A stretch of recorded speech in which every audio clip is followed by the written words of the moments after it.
शिव बाबा याद है ना। ओम शांति। 7 फरवरी 2024 के ईश्वरीय महावाक्य। पहले सुनते हैं मुरली के मुख्य पॉइंट्स। बाबा ने कहा, तुम बच्चे अभी बहुत पद्मा पदम भाग्यशाली बन रहे हो, क्योंकि बाप दैवी मत देकर तुम्हारे कैरेक्टर्स सुधार रहे हैं, अर्थात देवता बना रहे हैं। तो ऐसे बाप को कितना प्यार से याद करना चाहिए। पहले तुम्हें ज्ञान को अच्छी रीति समझना है, नहीं तो रावण के अवगुण चटक पड़ेंगे और तुम अपनी तकदीर को लकीर लगा लेंगे। दैवी गुणों का केवल वर्णन नहीं करना, धारण भी करने चाहिए। जिनमें ज्ञान योग की ताकत है, उनमें जरूर कशिश भी होगी। फिर बाबा ने कहा, अब तुम्हें अच्छी रीति सुधरना है। यह काम क्रोध लोभ आदि भूतों को निकालने की बहुत मेहनत करनी है। इन्होंने ही तुमको आदि मध्य अंत दुख दिया है। नाम रूप को देख कोई विकल्प नहीं आना चाहिए। आत्मा भाई भाई समझो तो कभी क्रिमिनल दृष्टि नहीं जाएगी, लेकिन इसमें हिम्मत चाहिए। लास्ट में बाबा ने कहा, पार्ट बजाते सारा दिन बीच बीच में शरीर से अलग होने का पुरुषार्थ करते रहना है। देह अभिमान आने से ही तुम कंगाल बने हो। अब आत्म अभिमानी बनो तो फिर से सारे विश्व के मालिक बन जाएंगे। निर्विकारी बनने के लिए भल सितम भी सहन करने पड़े, परंतु पवित्र जरूर रहना है, तभी मुक्ति में जा सकेंगे। अब सुनते हैं महावाक्यों को विस्तार से। बाबा ने कहा, मीठे बच्चे, आत्म अभिमान विश्व का मालिक बनाता है, देह अभिमान कंगाल बना देता है। इसलिए आत्म अभिमानी भव। प्रश्न, कौन सा अभ्यास अशरीरी बनने में बहुत मदद करता है? उत्तर, अपने को सदा एक्टर समझो। जैसे एक्टर पार्ट पूरा होते ही वस्त्र उतार देते हैं, ऐसे तुम बच्चों को भी यह अभ्यास करना है। कर्म पूरा होते ही पुराना वस्त्र अर्थात शरीर छोड़ अशरीरी हो जाओ। आत्मा भाई भाई है, यह अभ्यास करते रहो। यही पावन बनने का सहज साधन है। शरीर को देखने से क्रिमिनल ख्यालात चलते हैं, इसलिए अशरीरी भव। ओम शांति। बाप बैठ बच्चों को समझाते हैं, क्योंकि बहुत बेसमझ बन गए हैं। 5000 वर्ष पहले भी तुमको समझाया था और दैविक कर्म भी सिखलाए थे। तुम देवी देवता धर्म में आए थे, फिर ड्रामा प्लान अनुसार पुनर्जन्म लेते लेते और कलाएं कमती होते होते यहाँ प्रैक्टिकली बिल्कुल ही नील कला हो गई है, क्योंकि यह है ही तमो प्रधान रावण राज्य। यह रावण राज्य भी पहले सतो प्रधान था, फिर सतो रजो तमो बना है, अब तो बिल्कुल ही तमो प्रधान है। अब इसका अंत है। रावण राज्य को कहा जाता है आसुरी राज्य। रावण को जलाने का फैशन भारत में है। राम राज्य होता ही है सतयुग में, रावण राज्य है कलयुग में। यह बड़ी समझने की बातें हैं। बाबा को वंडर लगता है, अच्छे अच्छे बच्चे पूरी रीति न समझने के कारण अपनी तकदीर को लकीर लगा देते हैं। रावण के अवगुण चटक पड़ते हैं, दैवी गुणों का खुद भी वर्णन करते हैं।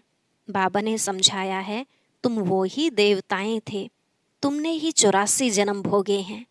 तुमको फर्क बताया है, तुम क्यों तमो प्रधान बने हो। यह है रावण राज्य।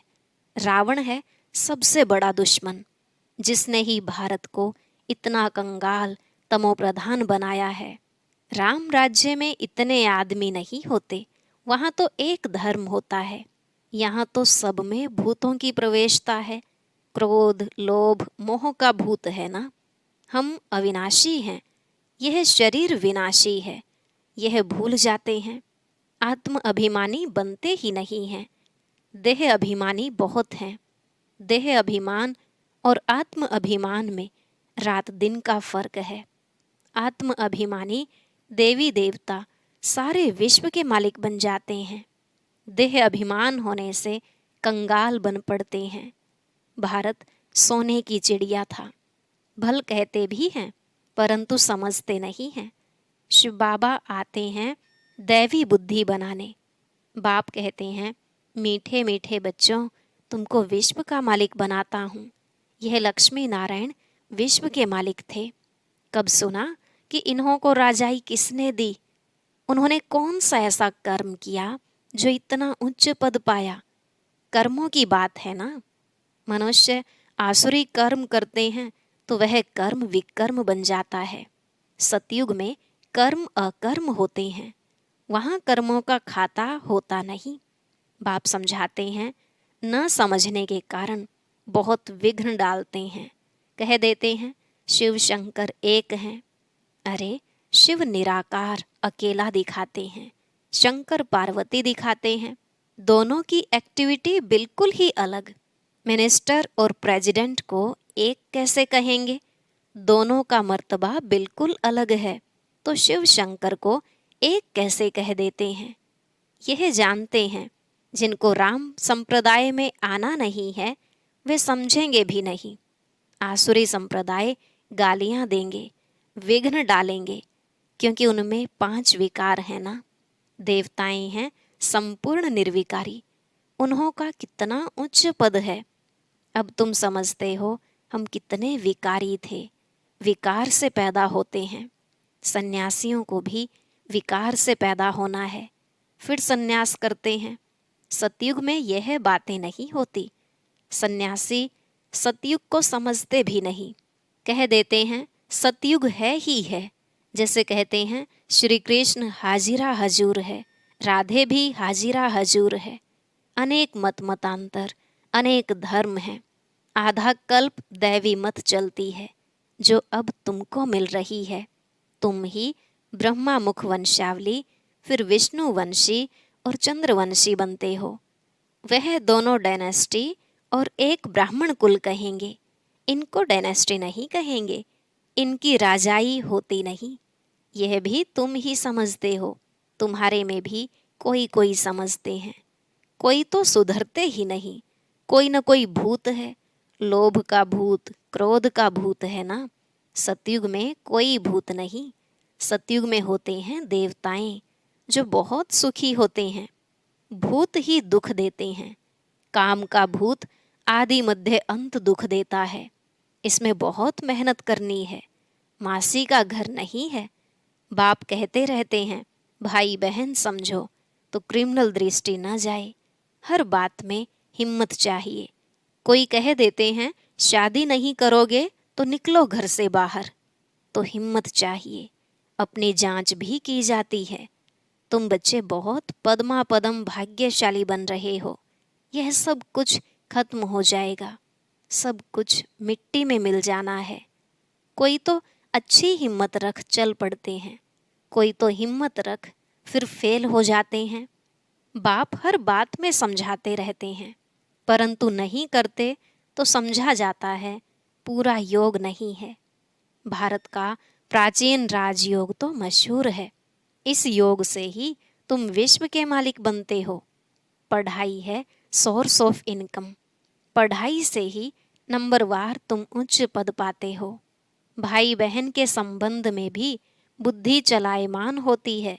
इसलिए बाप इससे भी उच्च ले जाते हैं कि अपने को आत्मा समझो, दूसरे को भी आत्मा भाई भाई समझो। हम सब भाई भाई हैं, तो दूसरी दृष्टि जाएगी नहीं। शरीर को देखने से क्रिमिनल ख्यालात आते हैं। बाप कहते हैं बच्चे अशरीरी भव, देही अभिमानी भव। अपने को आत्मा समझो। आत्मा अविनाशी है। शरीर से पार्ट बजाया फिर शरीर से अलग हो जाना चाहिए। वह एक्टर्स पार्ट पूरा कर कपड़ा बदली कर देते हैं। तुमको भी अब पुराना कपड़ा अर्थात शरीर रूपी कपड़ा उतार नया कपड़ा पहनना है। इस समय आत्मा भी तमोप्रधान, शरीर भी तमोप्रधान है। तमोप्रधान आत्मा मुक्ति में जा नहीं सकती। पवित्र हो तब जाए। अपवित्र आत्मा वापिस नहीं जा सकती। यह झूठ बोलते हैं कि फलाना ब्रह्म में लीन हुआ। एक भी जा नहीं सकते। वहाँ जैसे सिजरा बना हुआ है वैसे ही रहता है। यह तुम ब्राह्मण बच्चे जानते हो। गीता में ब्राह्मणों का नाम कुछ भी दिखाया नहीं है। यह तो समझाते हैं प्रजापिता ब्रह्मा के तन में प्रवेश करता हूँ तो जरूर एडॉप्शन चाहिए। वह ब्राह्मण है विकारी, तुम हो निर्विकारी। निर्विकारी बनने में बहुत सितम सहन करने पड़ते हैं। यह नाम रूप देखने से बहुतों को विकल्प आते हैं। भाई बहन के संबंध में भी गिर पड़ते हैं।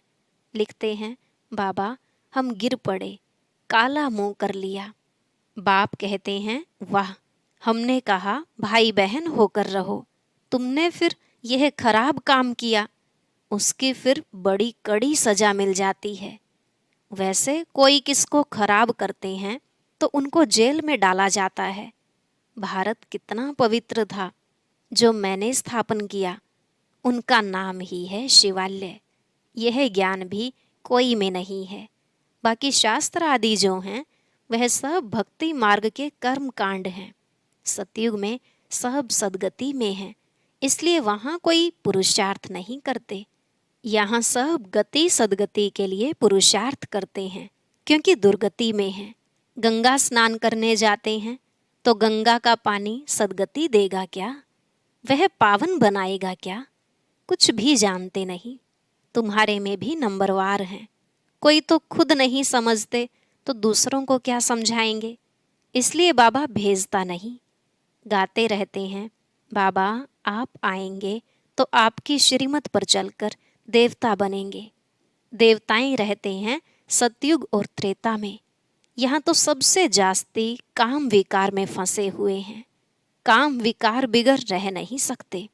यह विकार है जैसे माई बाप का वर्षा। यहाँ तुमको मिलता है राम का वर्षा, पवित्रता का वर्षा मिलता है। वहाँ विकार की बात नहीं होती।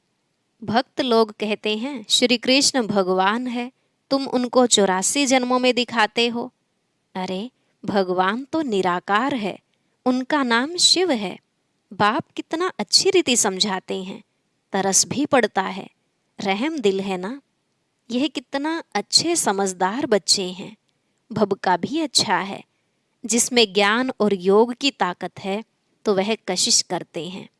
पढ़े लिखे को सत्कार अच्छा मिलता है, अनपढ़े को सत्कार नहीं मिलता है। यह तो जानते हो इस समय सब आसुरी संप्रदाय हैं, कुछ भी समझते नहीं हैं। शिव और शंकर का अंतर तो बिल्कुल क्लियर है। वह है मूल वतन में, वह सूक्ष्म वतन में। सब एक जैसे कैसे होंगे? यह तो तमो प्रधान दुनिया है। रावण दुश्मन है आसुरी संप्रदाय का, जो आप समान बना देता है। अब बाप तुमको आप समान दैवी संप्रदाय बनाते हैं। वहाँ रावण होता नहीं, आधा कल्प उनको जलाते हैं। राम राज्य होता है सतयुग में। गांधी जी राम राज्य चाहते थे, लेकिन वह राम राज्य कैसे स्थापन कर सकते हैं? वह कोई आत्म अभिमानी बनने की शिक्षा नहीं देते थे। बाप ही संगम पर कहते हैं आत्म अभिमानी बनो। यह है उत्तम बनने का युग। बाप कितना प्यार से समझाते रहते हैं। घड़ी घड़ी कितना प्यार से बाप को याद करना चाहिए। बाबा आपकी तो कमाल है, हम कितने पत्थर बुद्धि थे, आप हमको कितना उच्च बनाते हैं। आपकी मत बिगर हम और किसकी मत पर नहीं चलेंगे। पिछाड़ी को सब कहेंगे, बरोबर ब्रह्मा कुमार कुमारियां तो दैवी मत पर चल रहे हैं। कितनी अच्छी अच्छी बातें सुनाते हैं। आदि मध्य अंत का परिचय देते हैं, कैरेक्टर सुधारते हैं। अच्छा, मीठे मीठे सिकिलधे बच्चों प्रति माता पिता बाप दादा का याद प्यार और गुड मॉर्निंग। रूहानी बाप की रूहानी बच्चों को नमस्ते। रूहानी बच्चों की रूहानी बाप दादा को नमस्ते नमस्ते, गुड मॉर्निंग, शुक्रिया बाबा, शुक्रिया। धारणा के लिए मुख्य सार। पहला पॉइंट, दृष्टि को शुद्ध पवित्र बनाने के लिए किसी के भी नाम रूप को न देख अशरीरी बनने का अभ्यास करना है।